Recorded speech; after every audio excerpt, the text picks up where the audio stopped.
When a $45 million gangster movie rakes in just $5 million worldwide, it's the kind of box office catastrophe that leaves everyone asking what went so horribly wrong. But the Alto Knights, starring Robert De Niro, didn't just flop. It burst onto the scene and then crashed spectacularly. Instead of quietly moving on, De Niro responded with a barrage of fiery accusations, pointing fingers at political factions, critics, and anyone he claimed had it out for him. Today, we're digging into the tangled story behind the Alto Knights, uncovering how a film with so much promise fell apart, and why De Niro's response might be just as dramatic as the movie he was trying to sell.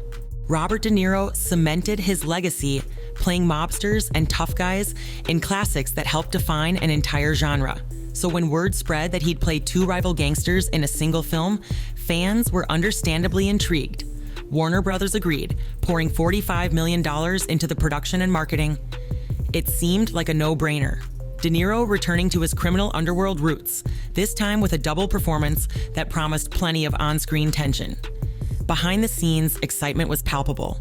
Early interviews teased that the Alto Knights would bring back that gritty atmosphere De Niro fans craved, a callback to the heyday of cinematic gangster flicks. People joked about how De Niro, even in his later years, could still bring that intense presence to the screen. Expectations rose. Could this be a grand revival of a genre so closely tied to his storied past? Then the first trailer dropped, and confusion quickly replaced the hype. Instead of the dark, ominous tone fans expected, the teaser hinted at something almost comedic. Scenes of De Niro squaring off against himself felt bizarre rather than menacing. Online chatter reflected a mixture of curiosity and concern. Was this film a tongue-in-cheek gangster romp or a serious return to mafia drama? Warner Brothers doubled down, hoping additional trailers would reassure fans that the Alto Knights had plenty of grit. But with each new teaser, the tone still seemed uneven. Some viewers wondered if the movie was struggling with an identity crisis. Too silly to be a classic mob epic, but too serious to be a clever parody. Others defended the project, speculating that the marketing team was simply highlighting lighter moments to avoid turning off more casual audiences. Despite the best efforts of the marketing machine, the Alto Knights opened to shockingly low numbers. Industry analysts, already cautious in their predictions, were stunned by how poorly it performed.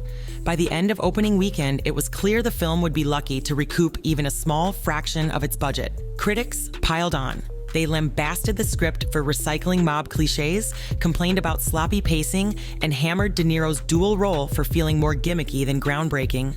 Fans who gave the movie a chance often posted tepid reactions, citing its uneven blend of comedy and crime drama. It wasn't just that people disliked the film, it was that very few people even bothered to watch it. After tallying everything worldwide, the grand total settled around a meager $5 million. Financially, that's a devastating black hole for any major studio project. Ordinarily, a flop like this would fade into Hollywood's memory in a month or two, overshadowed by the next big release. But Robert De Niro refused to let the Alto Knights slip away quietly. Instead, he went on a series of outspoken rants, accusing a specific political segment, what he labeled the MAGA crowd, of staging a deliberate boycott. He painted the film's failure as part of a wider cultural war in which his critics were determined to destroy any project he was involved in purely because of his personal viewpoints. To many, this claim came out of left field. While political boycotts do happen, critics pointed out that plenty of other factors could sink a film. Awkward trailers, negative reviews, and a confused premise.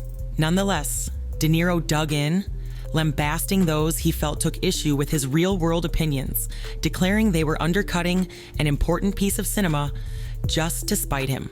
Social media exploded. Some viewers rallied to De Niro's side, agreeing that partisan politics might have influenced the film's reception. But a larger crowd of moviegoers insisted their main issue had nothing to do with politics. The Alto Knights just looked subpar. Many professional critics also stepped forward to clarify they weren't attacking the film for political reasons. They simply found its storytelling disjointed and its tone perplexing. De Niro, however, didn't stop there.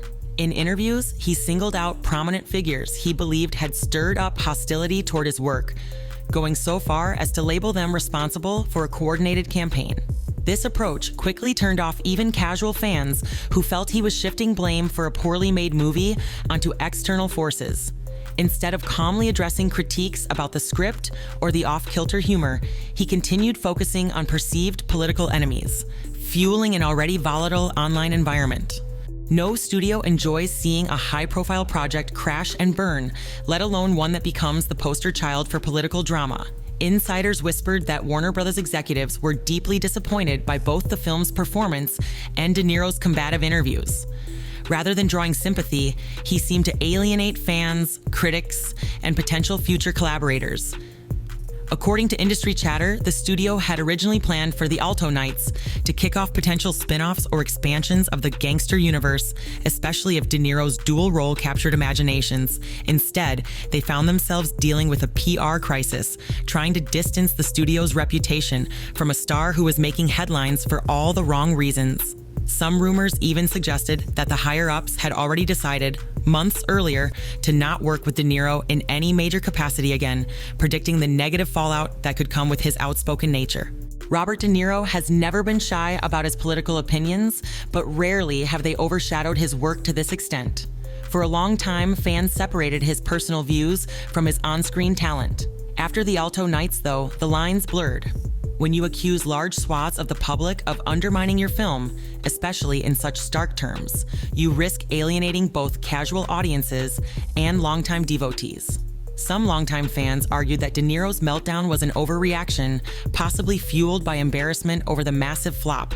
Others defended him, insisting that years of vitriol directed at his outspoken opinions might have finally pushed him over the edge. Regardless, many in Hollywood took note. Aligning a film's failure so strongly with personal politics can tarnish not just an actor's personal brand, but also damage relationships with studios that value broad audience appeal above all else. In the aftermath, rumors swirled. Some sources claimed De Niro was considering leaving the country because he felt it was no longer the America he once knew. A few insiders brushed off these claims as emotional venting from an actor known for strong reactions. Others wondered if he might retire, given his advanced age and the industry's shift towards safer, controversy-free actors. Then again, Hollywood loves a redemption arc as much as it loves a scandal. So speculation remains that De Niro could stage a comeback if he lands the right script and takes a more measured public stance. Media outlets also picked up talk about tensions on set during production. Apparently, the comedic tone in the final cut wasn't entirely accidental. Some crew members mentioned that the director and certain writers wanted to blend comedic elements with classic mob tropes, while De Niro preferred a more serious approach. This creative push and pull might explain the film's uneven feel. While De Niro's accusations grabbed the spotlight, industry analysts pointed to several more tangible reasons the Alto Knights bombed. First, the gangster genre itself isn't guaranteed box office gold anymore, especially with younger audiences gravitating towards superhero franchises or high-concept thrillers. Second, the budget ballooned with expensive sets and effects to convincingly show De Niro in dual roles, which might not have been the best gamble if the script wasn't top-notch. Finally, once negative word of mouth surfaced on social media, it was nearly impossible for the film to regain any momentum. After all, a $45 million project has to hook mainstream interest fast to stand a chance. The blow-up around the Alto Knights could serve as a warning to studios who rely heavily on a star's legacy and public persona. It shows what can happen when an actor's off-screen controversies overshadow the film itself.